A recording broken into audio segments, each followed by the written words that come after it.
We have one case on our oral calendar this morning, Joan Groh et al. Versus Steve Simon, Minnesota Secretary of State. The record should reflect that Justice Margaret Chudich and Justice Carl Procaccini are both recused from this matter and will take no part in the consideration or decision of this case. As a procedural matter this morning, Council, you will each have 3 minutes of uninterrupted time for any opening comments that you would care to make. At the end of the 3 minutes, I will stop you to see if the court has any questions. Just so that we're kind of all on the same page in terms of the order of speakers, we're going to hear first from Mr. Fine, representing the petitioners. Mr. Fine, I understand you've reserved 10 minutes for rebuttal. Thank you. Following Mr. Fine, we'll hear from Mr. Harshorn, representing the Secretary of State, Steve Simon. Thank you for raising your hand. You will be followed by Mr. Nelson for Donald J. Trump and Donald J. Trump for President 2024. And finally, we'll hear from Mr. LeBeau for the Republican Party of Minnesota. Thank you. With that, Mr. Fine, if you're ready to proceed, you may do so.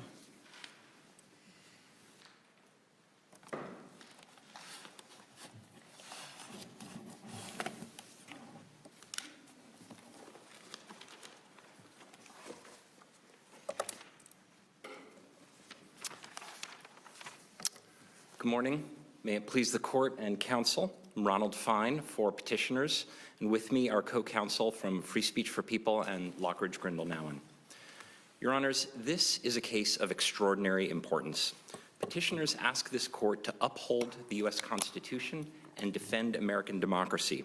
Beginning before the 2020 election and culminating on January 6, 2021, Donald Trump engaged in rebellion and insurrection against the Constitution of the United States in a desperate attempt to remain in office after losing the election.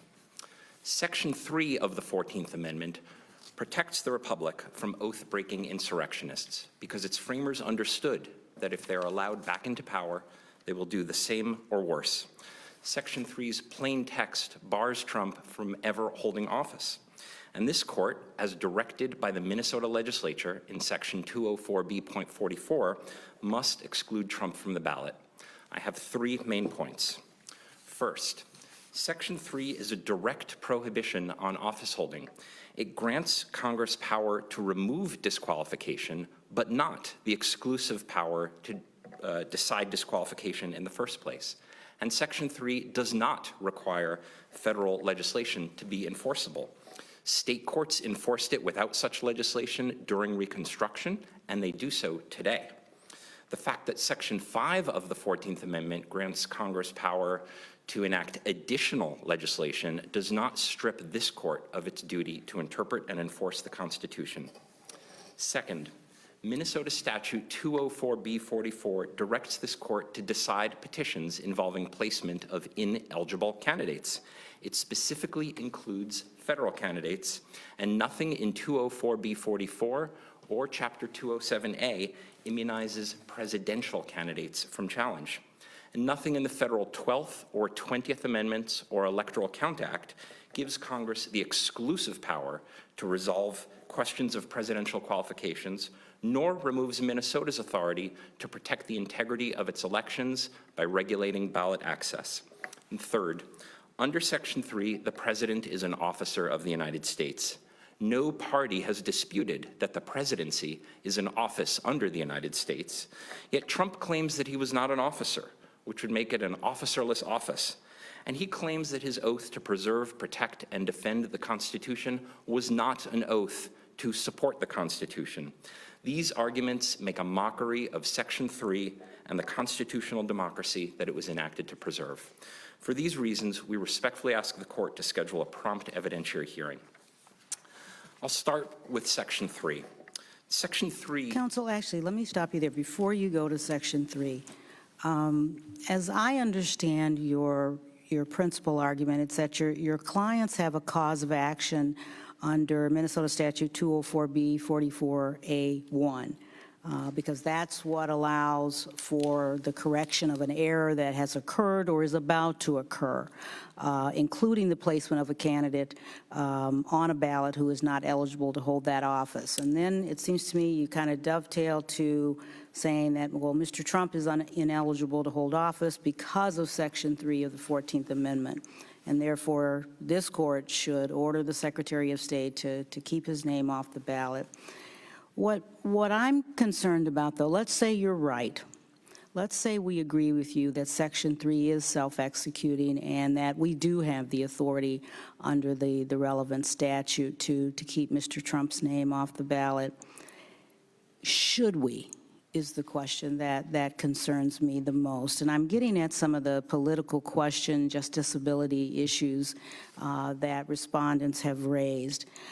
Because it does seem to me that you run square into the problem that Chief Justice Chase talked about in Griffin, where you have the potentiality of 50 different states who, depending on the nature of the statutes in those states, deciding this question differently, deciding whether states have the right to determine who's eligible for a national office. And that concerns me, that you have this possibility for, as Justice Chase said, for just chaos. So should we do it, even if we could do it and we can do it? Thank you for the question, Chief Justice Hudson. The 204B44 provides no discretion for the court to decline, and in particular it says that the court shall decide the facts and order a hearing. And it is not a discretionary form of jurisdiction. The possibility of different states reaching different decisions is actually the way that our constitutional system is set up. For better or worse, we have an electoral college, not a single national election. We have 51 different elections. As a practical matter, Your Honor, if this court were to rule that Trump is disqualified from the primary ballot, I anticipate that he would seek review in the U.S. Supreme Court, which could provide a final answer to the question. And so it would actually be unlikely that there would be 51 different decisions.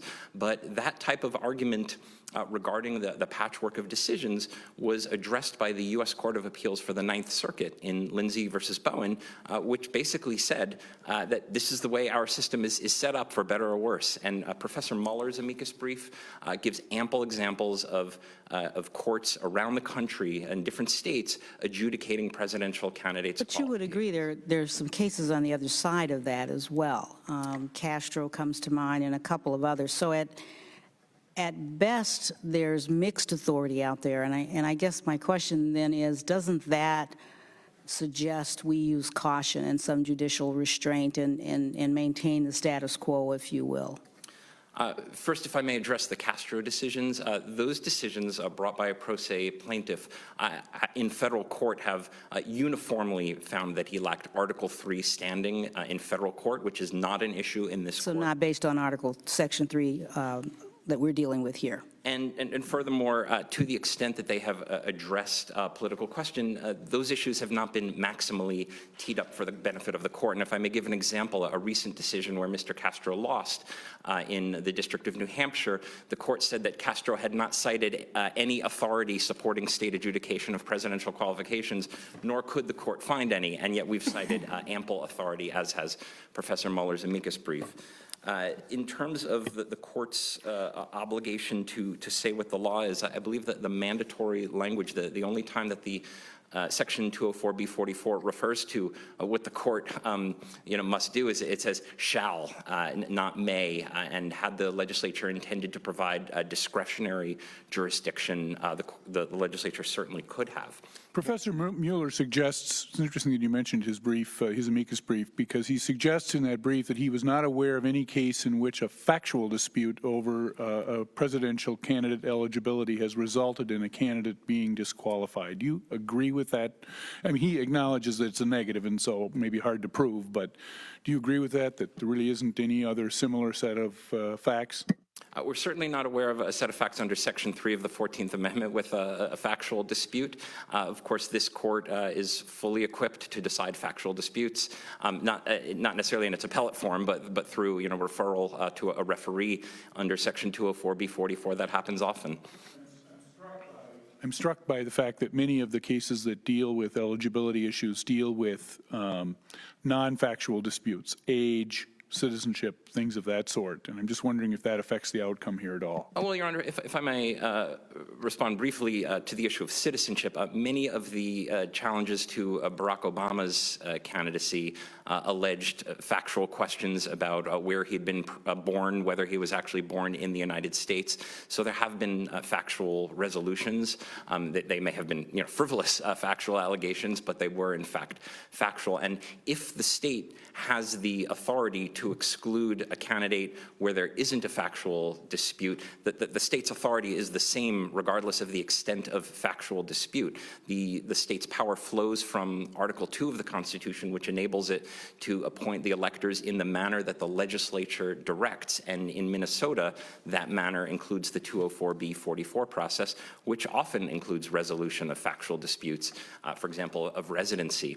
And so the fact that in some other cases there may not have been a factual dispute has no bearing on that question. Can I, oh, sorry, go ahead. Okay. Following just kind of up on the discussion of the Electoral College and coming to your third point in your introduction on, I mean, it is kind of weird that the word president is not included in the language when all these other, specific offices in a sense are. I mean, I guess maybe members of Congress aren't in office and that's your argument, but does that have to do, it seems like, but electoral college voters are mentioned. And so does the lack of does that have does the fact that we have an electoral college bear on how we should understand, when we vote for president, we're not really voting for president, we're voting for members of the electoral college to go vote in Congress. Does that bear on how we should understand Section 3 and why the president might not be mentioned? Not a very clearly articulate question, but hopefully you get what I'm trying to get at here. I think I do understand the gravamen of the question, Justice Eason. The President of the United States is not specifically enumerated in the covered officials portion of Section 3. There is no dispute that in the barred offices portion of Section 3, no party has disputed that the presidency is an office under the United States. The only dispute is in the covered officials section.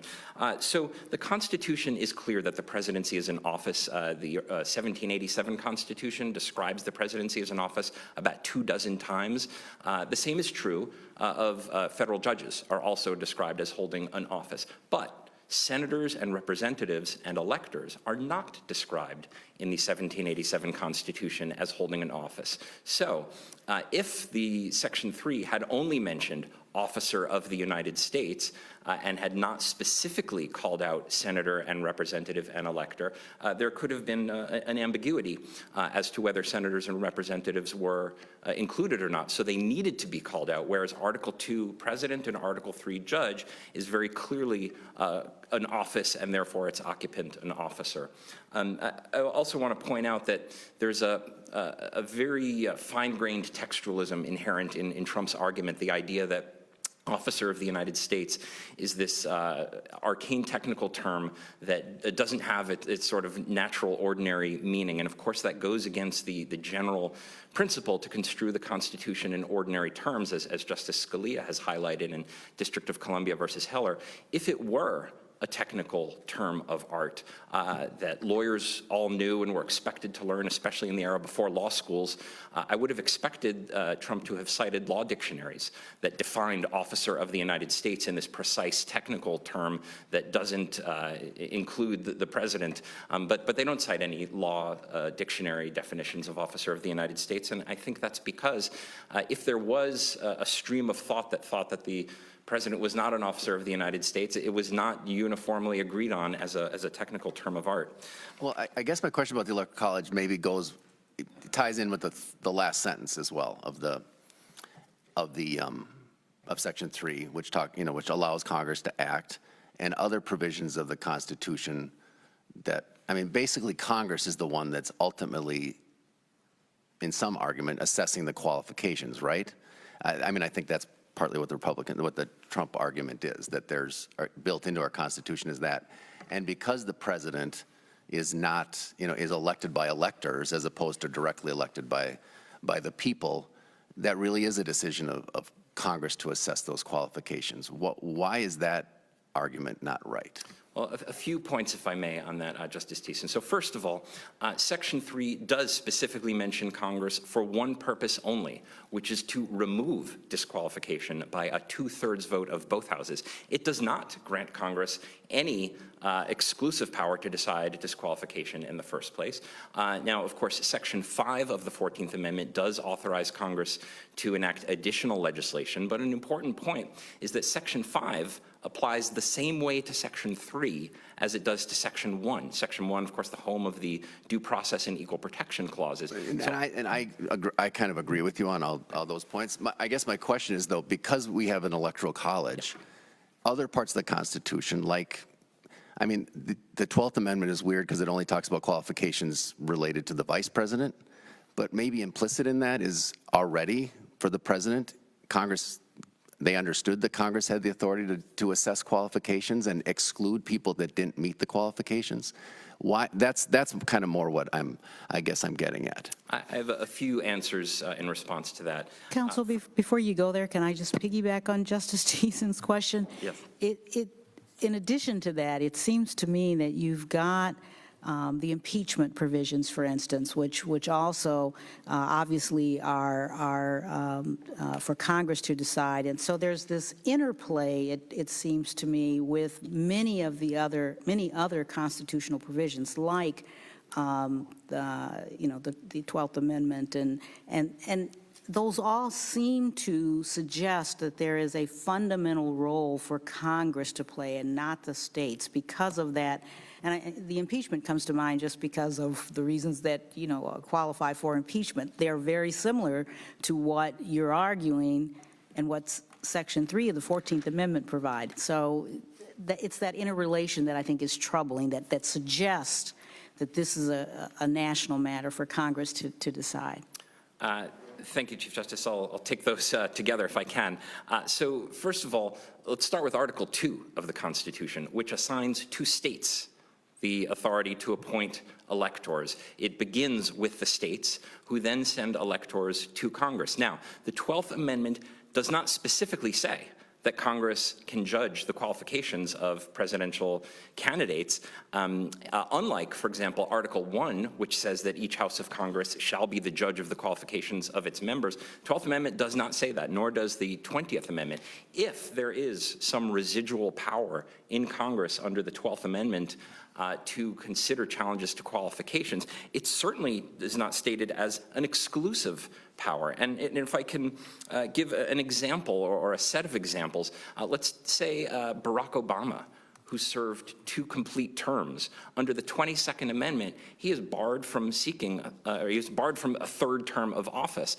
To say that a state like Minnesota would be obligated to engage in a charade of listing him on its ballots, many people might like to vote for him, but since he's barred from office, there's nothing that says that Minnesota would be obligated to play along with that and appoint electors for a constitutionally ineligible candidate.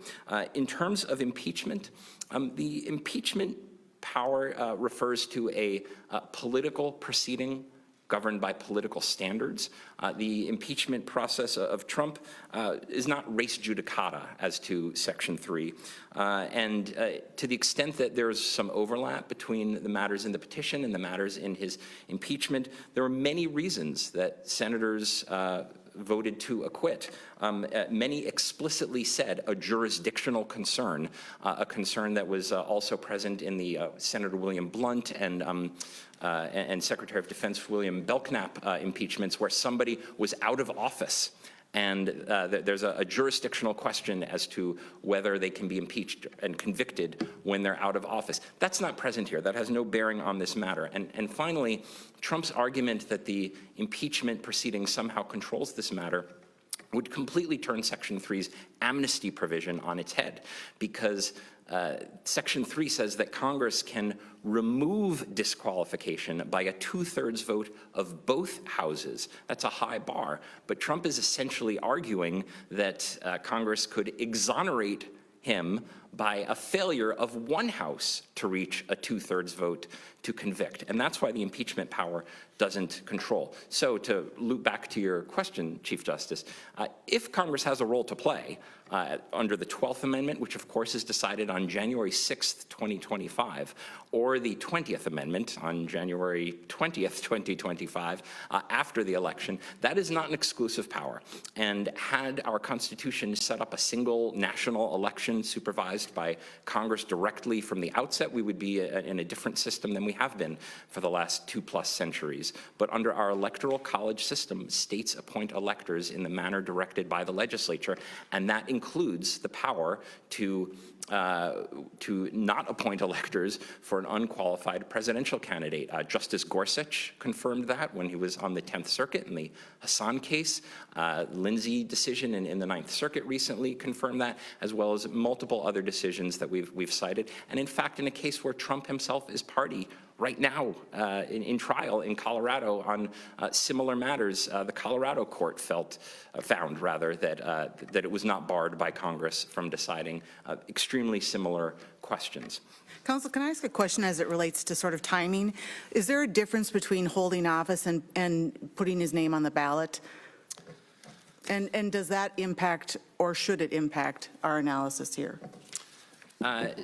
Justice McCaig, the Section 3 prohibits holding office, but Section 204B44 says that you can't run for an office, you can't appear on a ballot for which you are ineligible. And an example coming strictly from state law is that the offices are eligible to be held only by registered or eligible voters under the Minnesota Constitution, Article 6, I believe. And yet, if somebody who was not an eligible voter sought to run for office under Section 204B44, I don't think anyone would say that the fact that that's stated as a prohibition on holding office would mean that they have to appear on the ballot. Can I follow up on that? Because, I mean, that is a little bit of a different situation, though, because the legislature actually felt the need to pass a specific law to say that the secretary had the power to keep, well, not just had the power, was required to keep the people that have felony convictions, et cetera, deemed incompetent off the ballot, which is a little bit different, it seems to me, because there's actually, I mean, I don't know why the legislature felt the need to actually pass a specific law to give him that power if he already had, or the secretary that power, if the secretary already had that power. Well, if I may zoom out a little bit, I mean, Section 207A.12a says that except as otherwise provided by law, the presidential nomination primary must be conducted the same as any other state primary. And 204B44A1 talks about any candidate on any official ballot, and it specifically includes to come back to the timing question, though, which is troubling me too, is the word eligible in 204B44, is eligibility determined at the time of placing on the ballot, or is it determined at the time of taking office? What is eligibility? What is it referring to?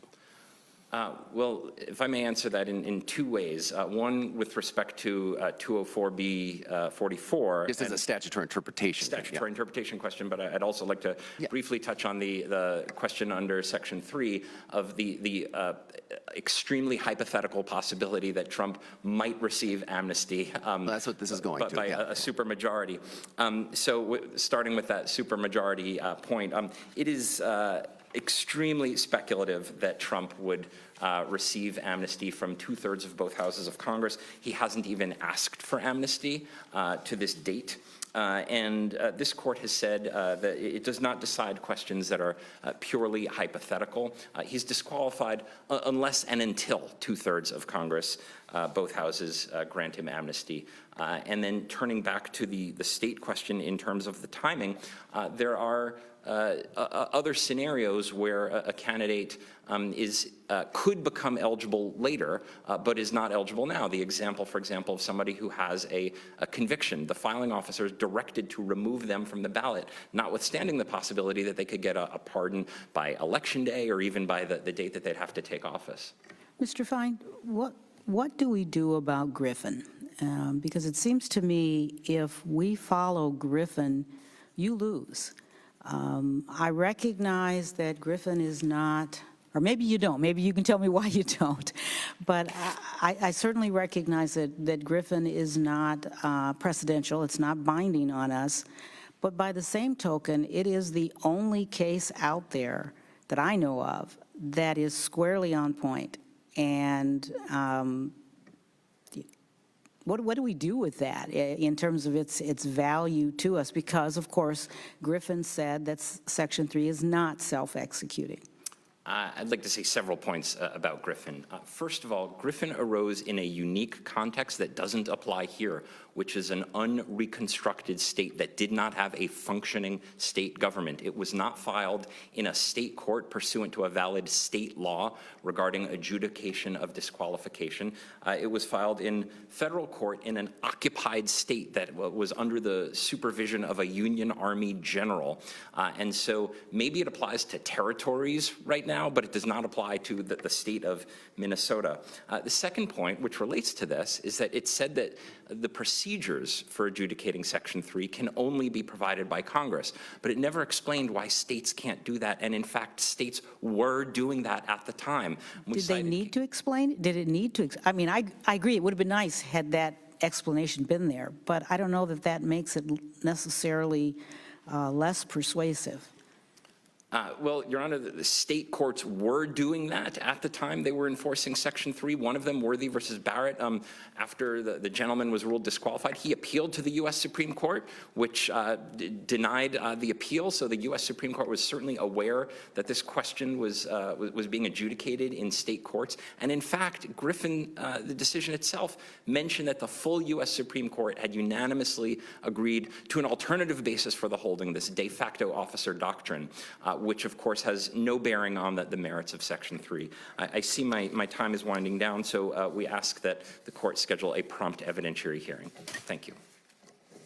Thank you, Mr. Fine. We'll now hear from Mr. Harshorn for the Secretary of State. And you have 10 minutes, Mr. Harshorn. Thank you very much, Your Honor. Good morning, Your Honors. My name is Nathan Hartshorn. I'm an Assistant Attorney General with the Minnesota Attorney General's Office. I'm here representing Minnesota Secretary of State Steve Simon, who's the initial respondent in this matter.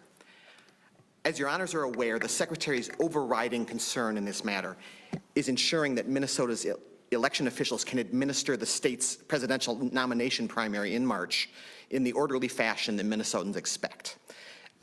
Minnesota's election system is the envy of the nation. That's in large part because our county and municipal election officials are the envy of the nation.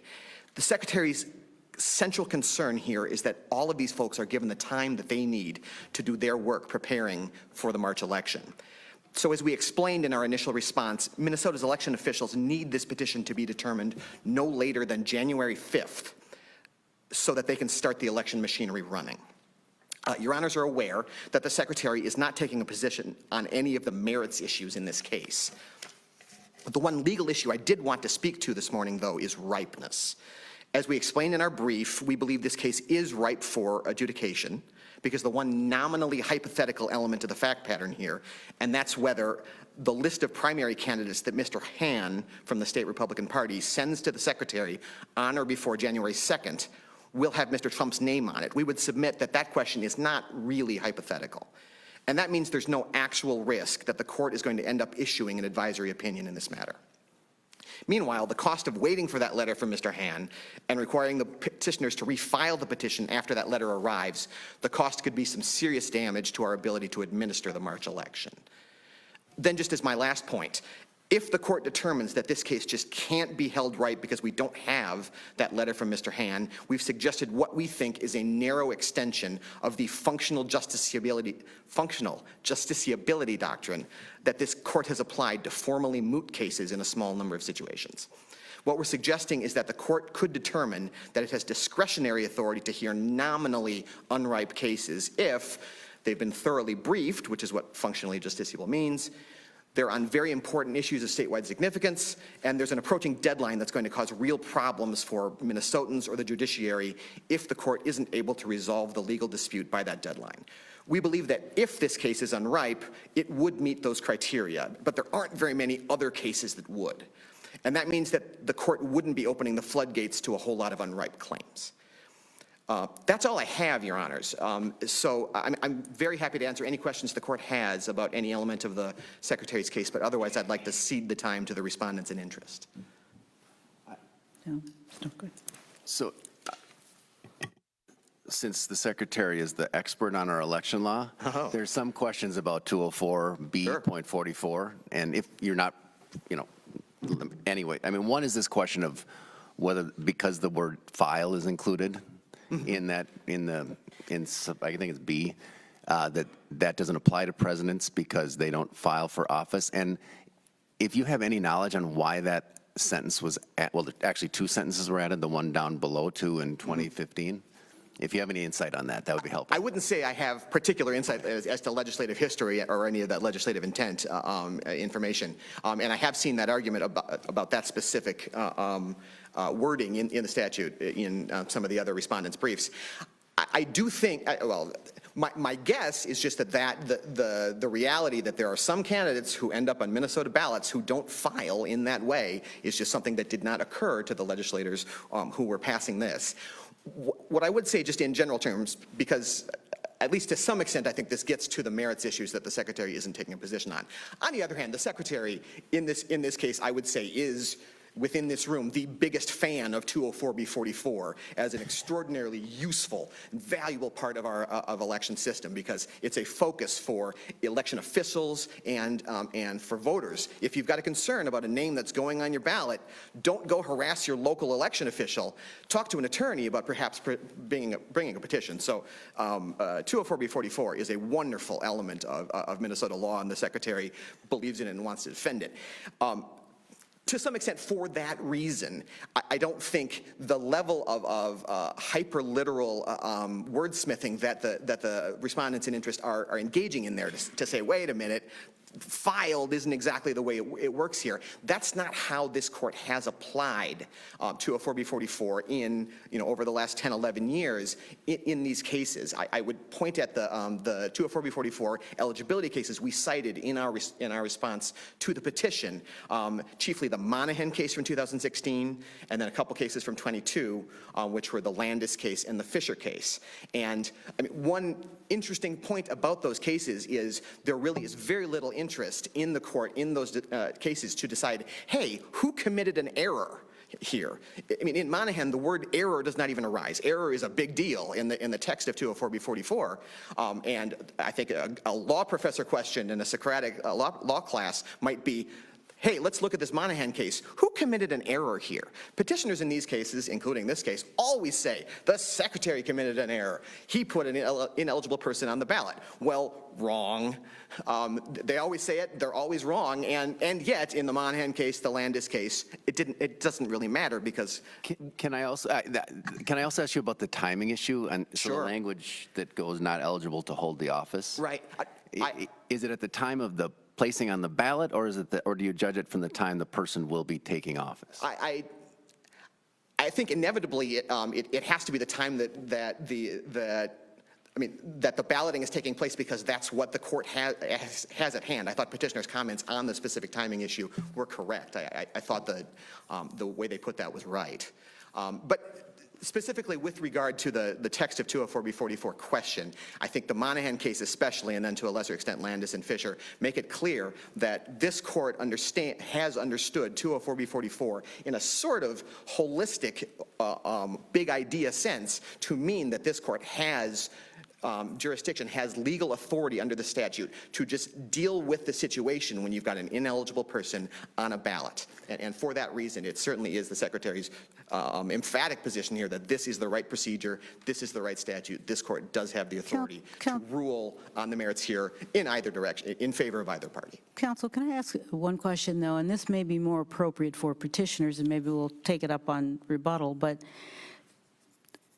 the amici, particularly the Republican National Committee, point out that if the statute works the way petitioners are saying it works and the way it sounds like you're saying it works, it gives the Secretary of State an awful lot of power to determine who is qualified or not qualified to be on the ballot. And with little to no due process, there's no opportunity for a candidate to challenge the determination that the Secretary of State makes. And so should we be concerned about that? I think that is a legitimate and a correct criticism of the petitioner's perspective on what the powers of the secretary. But that is the main point of disagreement between the secretary and the petitioners in this case. Okay, so explain to me that difference then. Sure. The secretary's position is that he does not have the authority to determine sua sponte, on his own, that a particular candidate for president is ineligible and therefore the name's not going onto the ballot. The allegation from the petitioners is that the secretary has committed or will commit an error by putting Mr. Trump's name on this ballot, even though. So maybe where I started is the way to go. It's really a question for petitioners. It is. I mean, and you're saying if you get an order from us one way or the other, you're obviously going to comply with that. Absolutely, without question. Okay. But more than that, the secretary disagrees with petitioners on that point, that the secretary has that kind of discretion. And I mean, this court has brought up the Oinous decision, which there are some things about that, the previous secretary's position in that case that Secretary Simon doesn't agree with. But one clear holding of that case is that the secretary doesn't have exactly that kind of discretion, and Secretary Simon certainly strongly agrees he doesn't have that kind of discretion. Well, if Section 3 is self-executing, though, doesn't he have a constitutional duty to do that as a?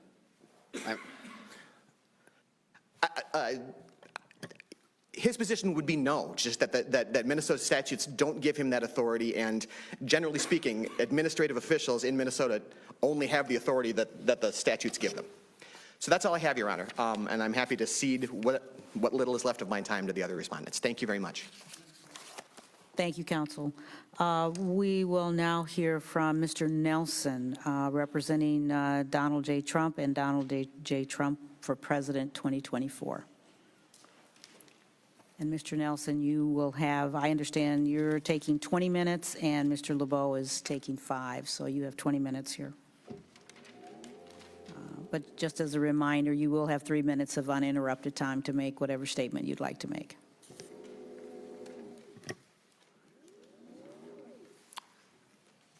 Thank you, Chief Justice Hudson.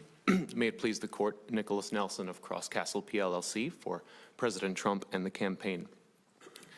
There is no more political question in our constitutional order than who should be president. That's the predominant feature of our national political conversation, and the Constitution itself devotes more words and more provisions to how we decide that question than just about any other. It's for that reason that when parties ask the courts to step into that process and to decide who can or can't be president, the courts overwhelmingly say that's not a decision that should be made in the judiciary. That's a decision that should be made elsewhere. That is what this court held in its Oins decision. It's what most courts throughout the rest of the country have held when they've been presented with similar questions. We've had 2 citations of supplemental authority in this case just in the last week or so. Those courts actually took different approaches to this political question issue, but they used exactly the same phrase to describe the precedential landscape. Both of those courts said that the weight of authority holds that this is a political question, not justiciable. Now, some states have also enacted that consensus into statute and said that this is not something that we want state officials or state courts to be looking at. This gets decided elsewhere.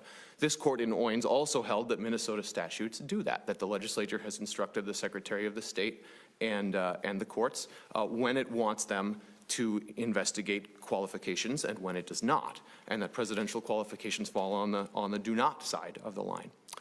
My last remark is simply that all this line of authority reflects an important reality about the purpose of the political question doctrine, which is to ensure that, obviously, political questions and judicial questions remain separate. Political decisions and judicial decisions remain separate. We think that's an important part of a healthy separation of powers. We think Oins reflects that. We think all the other cases reflect that.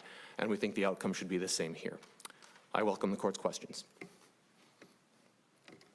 What about the argument that OINS really only deals with the authority of the Secretary of State and not the authority of the courts? Well, OINS was a decision of this court where the court was being asked to tell the Secretary of State, you know, what to do in terms of ballot access. I don't understand that to be different from any other Section 204B.44 petition that's been filed. So I think it would apply equally to any similar challenge like this one. Let me ask you the same question I asked opposing counsel about Professor Mueller's brief, where he asserts that he's not aware of any case in which a factual dispute over a presidential candidate's eligibility has resulted in a candidate being excluded from the ballot. Do you agree that we're in uncharted territory here? I don't know that the territory is uncharted. I think it has been charted on the other side. I think we have many courts, which we've cited in our briefs, that have said this is a political question. We're not going to get into these sorts of disputes. The petitioners cite a lot of cases where courts held that someone who's known to be disqualified, and I think this is what Professor Mueller was talking about, someone who's known to be disqualified can be excluded from the ballot. And that just doesn't implicate the political question that many other courts have recognized. You know, whether someone who is ineligible can be excluded from the ballot is not a political question.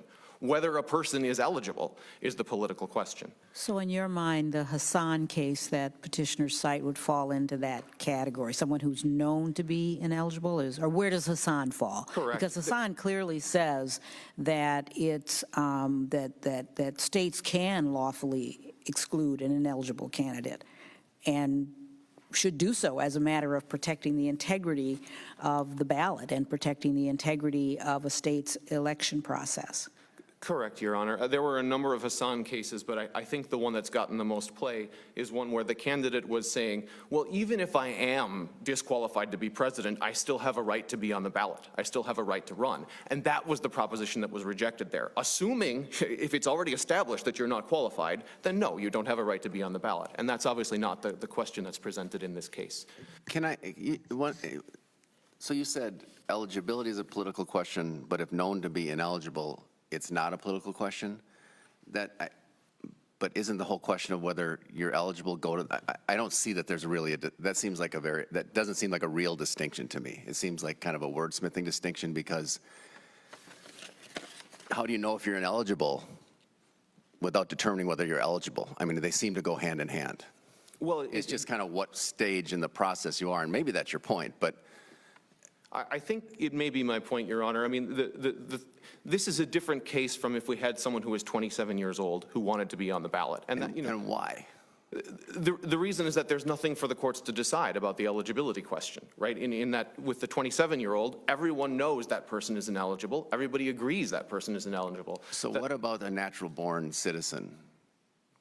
Like, I mean, that is a fact question, right? I mean, maybe that's. So that would be a political question. Correct, and that was, I mean, that is the great majority of the decisions that held this to be a political question arose in that context. Yes. Yeah, okay. Right. The petitioners have cited. Can you explain the rationale for that? Why that is true? Is it just because it would involve us in fact-finding?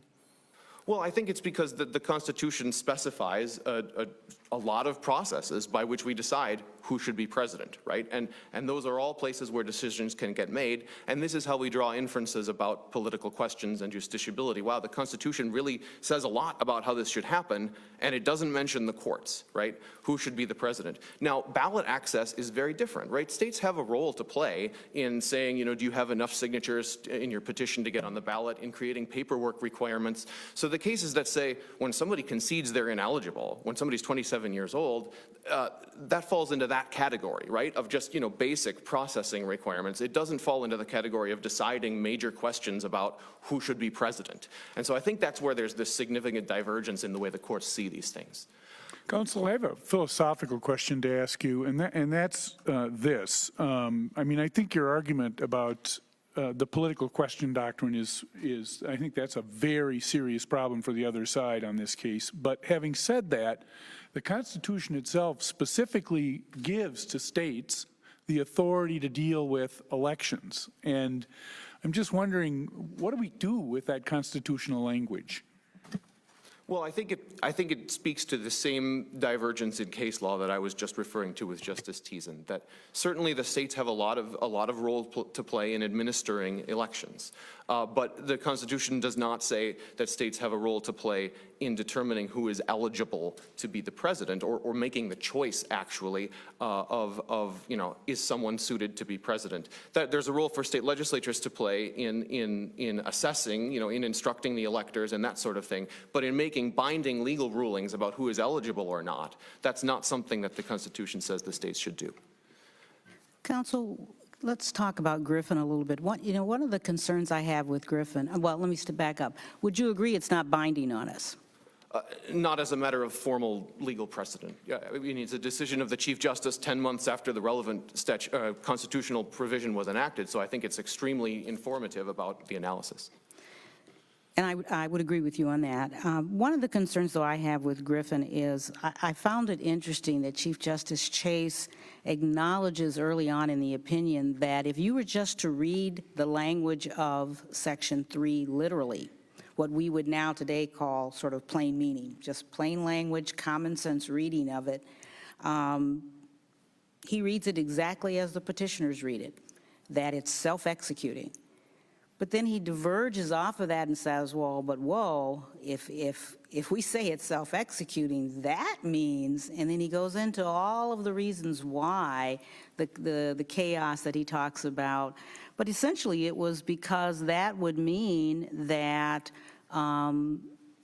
insurrectionists from the Confederate Army would be, who are now serving in various positions, like the judge in this case, would be disqualified. And he says, oh, we can't have that.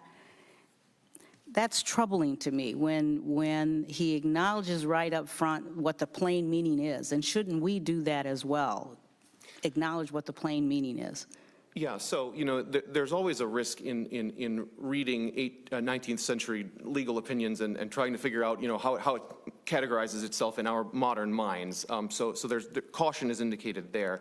But I think the way to understand what Chief Justice Chase was saying was simply, this constitutional amendment did not come out of nowhere. We are in, at that time, they were in an unprecedented political, historical situation in our country. They were trying to piece back together a country that had been torn apart. Correct. And so I think Chief Justice Chase was saying we have to read these provisions in light of the fact that this is where we are, that this is where it came from.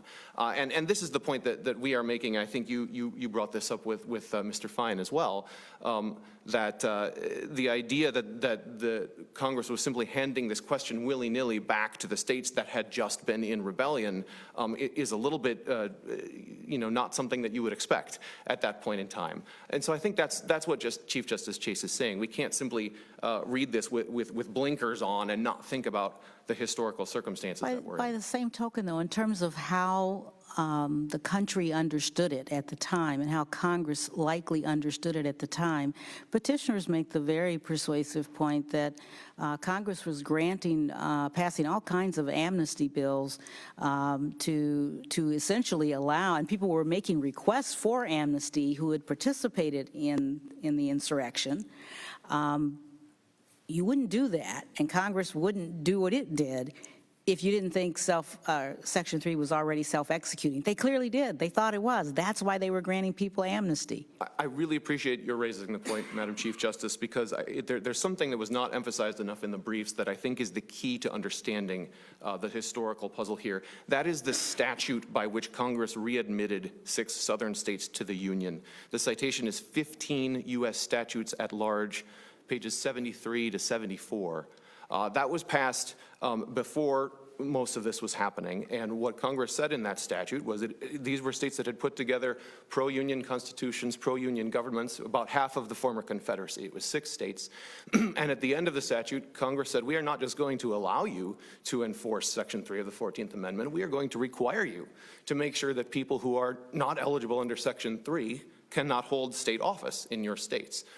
So when petitioners give examples of states enforcing this, every single one of their examples is from one of those 6 states that Congress had said, you must do this. And then those states had acquiesced in that and had enacted state law provisions that said, basically incorporated the Section 3. And all the people that applied for applied directly to Congress for the 2/3 waiver? Were they all from those states? I don't think we've gone into that level of detail in the historical record, but what I would say is whether or not the people were from those specific states, people knew enforcement was there. If it wasn't, if it wasn't on the ground in their state, it obviously was coming, which it was because Congress enacted the Quo Warranto Act, not too long after that. So I think the idea that, Congress had enacted Section 3 and then everybody just assumed nothing's going to happen until there's a statute, so why would anybody seek amnesty? I'm not sure that that's realistic. I think it was being enforced for the reasons that I just explained. In some places, people expected that it was going to be enforced elsewhere. Especially in light of the fact that, at some point, it was radical Republicans who were in control of Congress, and anyone who was reading the political signs would have expected this is coming. Counsel, if I could jump in here, what does it mean in your estimation to have engaged in insurrection or rebellion against the Constitution? I mean, in other words, what would petitioners have to prove to us to satisfy that standard? Well, I think we've discussed in our briefing, certainly, the touchstone obviously is the Civil War. It doesn't have to be the Civil War, but that's the paradigm that we're working from. We would say it's some sort of organized form of warfare or violence would be what qualifies as an insurrection that is oriented towards breaking away from or overthrowing the United States government. So your interpretation is then a historical interpretation based on Section 3 as it was passed in the historical context of the Civil War pretty much exclusively? I would say that certainly the meaning of the word insurrection in Section 3 has to be interpreted in light of the fact that it was enacted in response to the Civil War. Well, what do you do with the bipartisan article of impeachment that was passed by Congress that referenced Section 3 and impeached Mr. Trump for incitement of insurrection? Is that a legislative finding that has any bearing on our determination of the issue in this case? Well, I think if it were, then the Senate's acquittal of President Trump on that charge would also have to inform the analysis.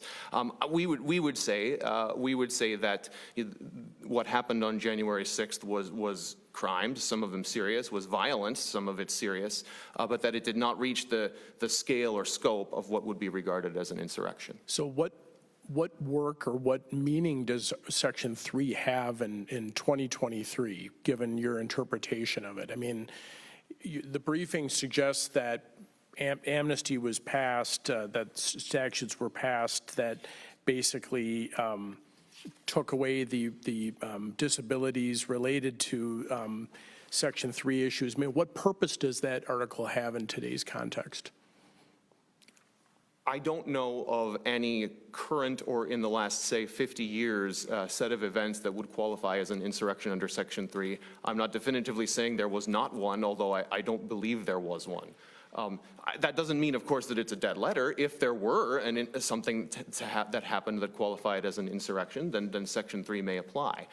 Isn't that why we would need an evidentiary hearing? I mean, that seems to go to the petitioner's point. Well, we've made several threshold legal arguments that do not turn on facts, but I think our position is that you simply read the allegations of the petition, you look at what's in the public record, and it's clear from that that this does not rise to the scope or scale of an insurrection, and in particular that what President Trump did in connection with it does not involve engaging in an insurrection. So if you conclude that what transpired on January 6th was not an insurrection, then would you also reject what the Republican National Committee says on pages 7 through 9? They give some examples of other things that they think might qualify as insurrection. Would you also agree that those don't rise to the level of insurrection? I'm not specifically recalling those examples. Well, they mentioned the riots that occurred in 2020. They mentioned the immigration issues. Those are two that come immediately to mind. Yeah, right. So now I think that the point that the amicus was making, and it's probably something that we would agree with, is that it's better for our republic if that level of disturbance does not qualify as an insurrection, and we think that the events of January 6th fall in the same category. Well, I think they were raising it more as a part of the political doctrine issue that, at least that's how I read the examples, is that that's why you don't want states to get into this. I agree, Your Honor, and I think the point is well taken that, petitioners would like this to be a one-off case, but, we have a 50-state democracy with a lot of courts and a lot of parties who like to file lawsuits, and so, this may be the first, if this were to be the first decision that someone engaged in insurrection or a president did, it may not be the last, and I think that does inform the political question analysis here. Counsel, could you address Section 5 of the 14th Amendment? I know you did in your brief, but I'm just not recalling exactly what you said in response to petitioner's argument that is concerning to me, that if Section 5 means that states can't adjudicate questions under Section 3, then they also can't adjudicate equal protection and due process claims under Section 1, but we know that states do that all the time, and rightfully so, and Minnesota does that all the time without, requiring any kind of congressional authority or anything like that. We litigate those claims on a regular basis, and so there seems to be a disconnect. So, Your Honor, I think, Griffin's case and the precedents that follow that say that Section 3 requires congressional enforcement legislation are unique to Section 3. They're not addressing the 14th Amendment as a whole. They're certainly not addressing the Civil War amendments as a whole. So I don't think this case implicates that broader question. I certainly know there are lots of enforcement mechanisms for the other provisions of the 14th Amendment and things like that. So we certainly would not say that a decision regarding Section 3 would affect the enforcement of other provisions of these. Even though Section 5 says Congress shall have the power to enforce by appropriate legislation the provisions of this article. So that, certainly Congress does have that power with respect to every provision. If you draw inferences from the structure, the way Chief Justice Chase did, from the structure of Section 3, from the historical circumstances, from the way our government is structured, that this is just for Congress, Section 5 provides that reassurance. Okay, yes, the framers agreed, Congress can do this. And I would just add to that, that this is the way a lot of provisions of our Constitution work. There are various areas of the Constitution that are reserved specifically to Congress, whether it's admiralty, whether it's bankruptcy, whether it's interstate commerce, and none of them say only Congress can do this, or few of them do. We infer from the structure of our government that that's how it works. Is the 20th Amendment relevant to our understanding of Section 3 since it was, passed several decades after? Well, certainly the original public meaning of Section 3 is not informed by the 20th Amendment for the reason that you mentioned, Justice Thiessen. But I think that the political question doctrine, is implicated by the 20th Amendment because that speaks to the allocation of decision-making authority, and that can happen anytime, right? And then just one, are you contesting ripeness, or is that a non-issue for us? We have not contested ripeness. Okay. I see my time is up. We would ask that the court dismiss the petition for lack of jurisdiction or alternatively on the merits. Thank you, counsel. Mr. LeBeau.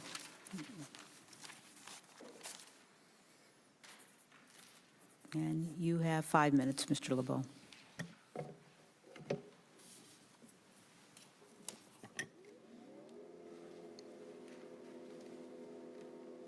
Pardon me, I'm not quite that tall. I have that issue too, I understand. May it please the court, my name is Reed LeBeau, and I represent the Republican Party of Minnesota. Given my brief time, I would invite the court to ask me questions at any point and waive the uninterrupted 3 minutes. This petition should be dismissed. Can I just, please. Would your position be that some of the justiciability questions and, well, other questions here are different in a primary than in a general election? Like what the power of the secretary would have in terms of ballot placement in a primary? Yes, Justice. As the courts have stated, and the High Court has stated, I believe on repeated occasions, the states have a much lower interest in presidential elections than they do in any other type of local election. But a function of a primary, and our position has been, the function of a primary is really a purely political mechanism for helping the party determine who its standard bearer is going to be. And that implicates the First Amendment associational privilege, which the petition is essentially seeking to create a new standard where each party now will have the ability to determine the menu that each other party is going to have for who their standard bearer will be. And we believe that puts far too much of a burden on the First Amendment and the rights that the political parties and their members have. Well, it would only, well, I shouldn't say it would only be a case, I suppose, where there's facts that would render someone ineligible. Now, so I guess, I mean, would the Republican Party take the position that they can't put someone who's 30 on the ballot, or could they? No, we've not taken that position, and we would not. And why? And I would point out, the case law does not suggest, again, petitioners are trying to merge two things together, eligibility versus Section 3 disability. Now, I'd like to get into the statutory dilemma that they've created for themselves in a moment, but every case where there has been a determination that somebody can be taken off the ballot because they are ineligible under Section 2, or Article 2, pardon me, Article 2 of the Constitution, as Justice Anderson has pointed out, the fact that they are 27 years old, the fact that they are not a U.S. natural-born citizen, those aren't in dispute in those cases. Those were never requiring a fact-finding to determine that we know that so-and-so is not 35. What we're dealing So with why here does is... why does it have to be in dispute, though? It only up to this point has never been. Those are the cases where the court has said that So it's it's more okay. descriptive than legal. I believe so. And so to Justice Hudson's question, why, give us a legal reason then. The legal reason is with Article 2 eligibility, you don't have a large, in-depth fact-finding that you have to do to determine whether or not they meet the criteria. Section 3 on disability requires you to actually dig into the facts and determine whether or not a disability occurred. I would point out, we've talked a lot Counsel, about... I would agree with you. sorry. It's harder to determine whether someone engaged in insurrection, for instance, than whether someone's 27 or 35. I mean, obviously, you can go look at a birth certificate. Correct. So it is harder. But I guess I'm not sure how to weigh that, and maybe that goes towards petitioner's argument, well, that's why we should have an evidentiary hearing to get at the insurrection issue. The problem, Chief Justice, is that there's no controlling legal authority on what that is. And what petitioners are asking you to do is they're inviting you to create essentially a 50-state standard for who's going to determine what an insurrection or what treason was. Minnesota may have a determination on what that is. South Dakota likely will have a much different determination on what that is. And at the end of the primrose path that they've created, we could potentially have 50 different states with 50 different ballots with none of the same people appearing on the ballot. Well, although petitioners say if we, whichever state goes down that, if a state were to go down that road first, that's why we have appellate courts. That's why we have a U.S. Supreme Court, which is where this probably should be decided, and that's how it will get decided. I would disagree with that conclusion because I think they have a more fundamental problem that the statute simply doesn't allow it. If I may. Can I just ask one more question? You wanted to talk about the statute? Yes, please. Could you talk about the statute? I would love to. As we pointed out in our brief, they have an unreconcilable dilemma. They're asking you to merge Article 2, eligibility, and Section 3, disability, and say they're the same thing. If that's true, great. You should follow the precedent that you said no. What's the difference? It just feels like a distinction without a difference. Well, Section 2, eligibility, specifically lists the only qualifications to serve as President of the United States. They cannot be added to or subtracted from by state action. Section 3, disability, specifically says something, a broader term with no controlling legal authority for determining whether or not somebody should be rendered or deemed disabled and therefore not able to serve. So the difference is age, we know what age means. Natural-born citizen, we know what that means. There could be a fact dispute about whether someone meets that, but we know what the definition is. Correct. But under Section 3, we really don't know what insurrection or rebellion means. Is that kind of the point a little bit? Correct. There is no controlling legal authority on what those mean, which is exactly why Congress did say that when they created the 14th Amendment, that Congress shall pass legislation to enforce this provision, to create a uniform controlling legal authority for determining whether insurrection had occurred. And they've not done that yet, nor has the state passed any controlling law for determining what that would be. Counsel, don't go anywhere. I think I might have cut off one of my colleagues. Did one of you have a question? I would just, no, I guess, no, that's fine. I'm done. Okay, thank you very much. Thank you very much for your time. Mr. Fine, you've got rebuttal now of 10 minutes.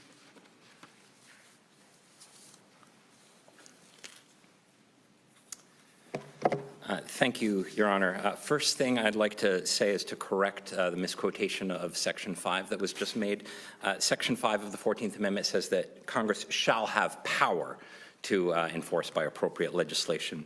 I'd like to divide my time to talk about Section 3, timing questions, the state law questions, and the political question, doctrine questions. First of all, in terms of Section 3 and this idea that Article 2 of the Constitution provides the only qualifications for the president and Section 3 somehow is a lesser standard, I don't think that the Republican Party of Minnesota would say that about the 22nd Amendment, which would prohibits Barack Obama from running for a third term. It's clear that our Constitution adds amendments as it goes. It doesn't go back and rewrite the original text as some state constitutions do, but that doesn't make the 14th Amendment less a part of the Constitution than Article 2. And the issue of the inconvenience that was raised earlier, courts must follow the law even if it is inconvenient. Now, Chief Justice Chase publicly opposed Section 3 before it was ratified on the basis that it would cause inconvenience, but it was in fact ratified as part of the Constitution, and then he used that inconvenience argument in the Griffin decision, but this court follows the plain text of legislation. It seems like in Griffin, the biggest concern that he had was that it was going to void hundreds of judicial and legislative decisions. Is that implicated now in this particular, at this point? That seems like what his real concern about inconvenience was. Absolutely, Your Honor, and that distinguishes this in several ways. So first of all, the de facto officer doctrine that the full unanimous Supreme Court adopted resolved that issue, saying that if somebody was de facto in a position, that their past decisions of criminal sentencing and so forth would not be voided, even if they were later found to be disqualified. And he didn't want to do that so he could make this other decision? And it kind of got rid of his inconvenience explanation. Correct, and perhaps he couldn't persuade the full court to adopt his self-executing position. We don't know exactly, but to the extent that the public remarked upon the decision and to the extent that they favored it, as we cited in our reply brief, it was because of that aspect, which is not at issue here. So does that go to that there wouldn't be an issue with the decisions made by then President Trump from the 6th through the 20th of January post the events? We're not seeking to invalidate any actions that by then President Trump during that remaining You period. might not be, but others might be. So the question is, what's your interpretation of, does that de facto officer doctrine answer this question or not? I think the de facto officer doctrine would address that question in full, and apparently the unanimous full Supreme Court agreed to it. Secondly, I want to move on to the issue of readmitted states, this newly raised argument. A few things. First of all, the Constitution applies in all of the states of the United States, and there's no area where we say that a constitutional provision only applies in certain states. Furthermore, that the court is not bound by that particular history, but rather the text of what was enacted. And can I just, 2 quick questions on that? Was North Carolina one of those 6 states? North Carolina was one of those states. And were all the people that applied for amnesty or whatever under the 2/3 provision, were they all from those states? No, and in fact, in our brief, I believe in the opening brief, We cited amnesties, including from states that were not included in there. I believe Tennessee is an example of one. So people were applying from all over the South for amnesty. I want to now talk about the timing question. Counsel, if I may, before you get to the timing, the question that I wanted to come back to is the discussion I had with Mr. Harshorn. And I said is an argument probably better for you, a question better for you. As I understand your petition, your position all along has been, yeah, the Secretary of State does have the authority to declare someone ineligible under 204B.44. And if that's true, it does seem like that's an awful lot of power in one person, in one individual, particularly when that disqualification can be made, it appears, without any type of due process for the candidate being disqualified. I mean, they don't have any, there's no mechanism that I can see in the statute for them to challenge that in any way or to put in any evidence about, showing any kind of disagreement. Am I reading your position correctly? And if I am, should we be concerned about that? And I guess the reason I am concerned about it is you can hear just from today, and certainly you see it in the briefs, that, insurrection kind of might be in the eye of the beholder. And so it depends on who's doing the beholden. Thank you, Chief Justice. I'd like to answer that in three ways. First of all, if the Secretary of State were to remove a candidate on that basis unilaterally, they would be able to file a 204B44 petition to challenge that before this court. So it would not deprive them of due process. It would be essentially a preliminary decision subject to judicial review. Secondly, we're willing to bracket out the question for this purpose of whether the Secretary would have had unilateral authority to do that, because the Secretary didn't. What's clear is that this court has the authority to correct it. And importantly, this court has... So are you backing off of your position that, because the very initial pleadings we got from you were saying, no, the Secretary has the authority to do this? Am I wrong about that? Your Honor, for this purpose, we're willing to set that aside and focus on this court's authority. And notably, this court has authority to correct errors under 204B44, as I believe the Secretary's Counsel mentioned, even if the filing officer didn't have authority unilaterally to exclude someone in the first place. And the classic example of this, in Monahan is a great example, is where someone submits an affidavit of candidacy. The filing officer is specifically directed upon somebody questioning it to look at the address in the affidavit of candidacy to determine if it's within the district. And if the address listed in the affidavit is not within the district, to remove them. But nothing authorizes the filing officer to investigate whether the person really lives there or has really lived there as long as they say they have.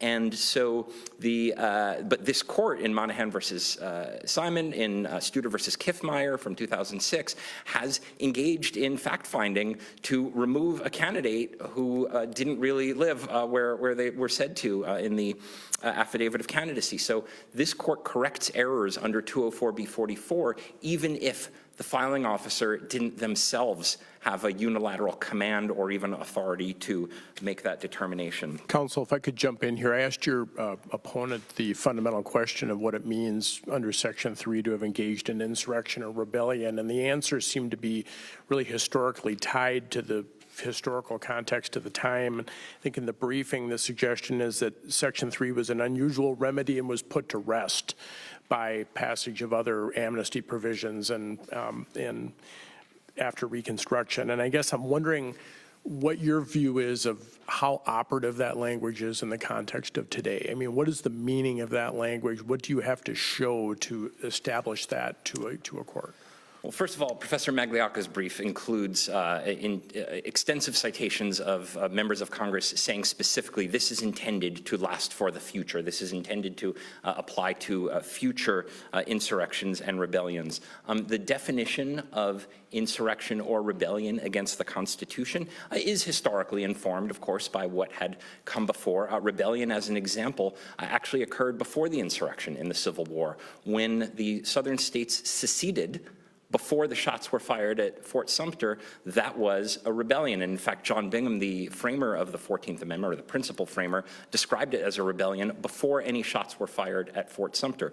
An insurrection has always been defined as a concerted, forcible resistance to government authority to execute the laws. An insurrection against the Constitution, in particular, would be a concerted, forcible effort to prevent or obstruct execution of a central constitutional function. And that distinguishes it from an insurrection against any federal laws like tax laws, and it certainly distinguishes it from riots or insurrections against state governments. And that's the core meaning of Section 3, is an insurrection or rebellion against the Constitution. And in particular, the rebellion against the Constitution, just like in the Civil War, actually began before it culminated in an insurrection, with a series of steps that we outlined in the petition that occurred in late 2020, culminating in the January 6th insurrection. Counsel, is that your answer, or at least in part, to your opponent's statement? I think it was to Justice Thiessen that, well, we can determine age very easily, we can determine, other eligibility criteria, but we don't have a legal definition, or we don't have a way of defining insurrection.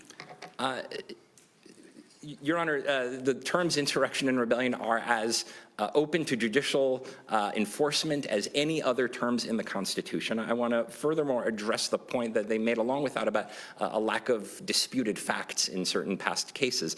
There's no case anywhere saying that this court's jurisdiction is limited to cases of undisputed facts. The existence of disputed facts is not a material distinction. In every eligibility challenge, the court must make factual findings. In some cases, they're undisputed. In some cases, there's not much dispute. Legislative residency challenges often involve extensive fact-finding, but in all cases, it must make factual findings. And as applied to the political question doctrine, they've stated that exactly the opposite way.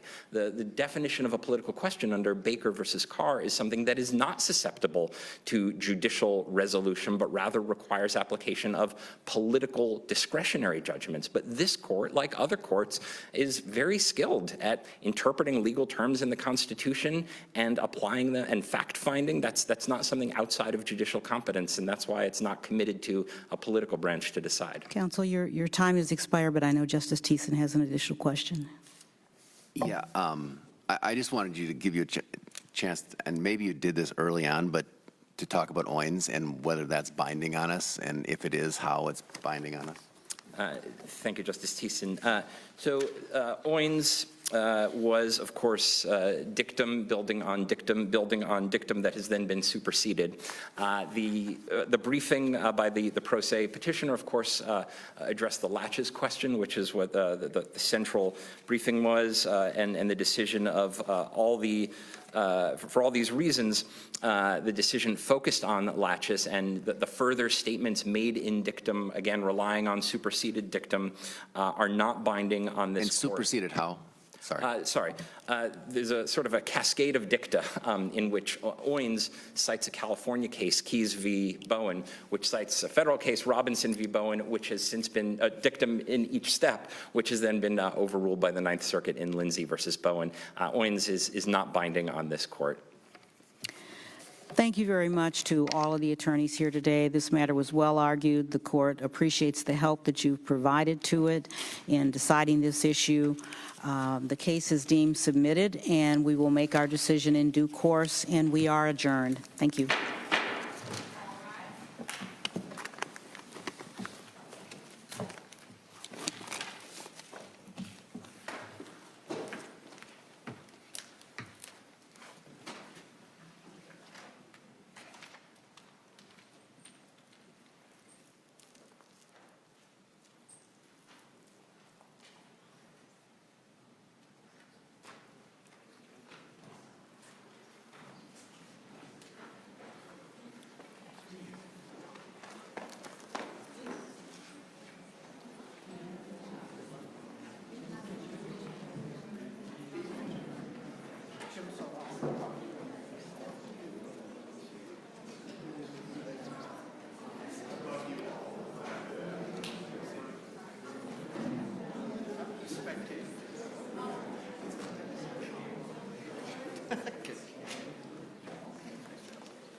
Happy to recognize.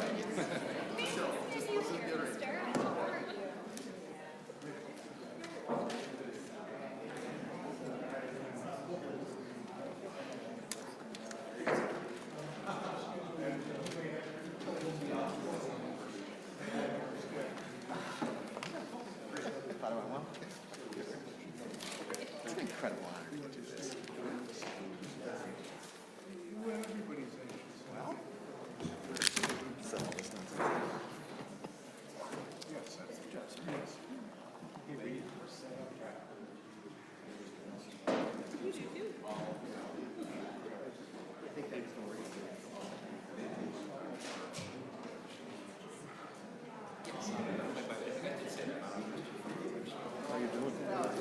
Good.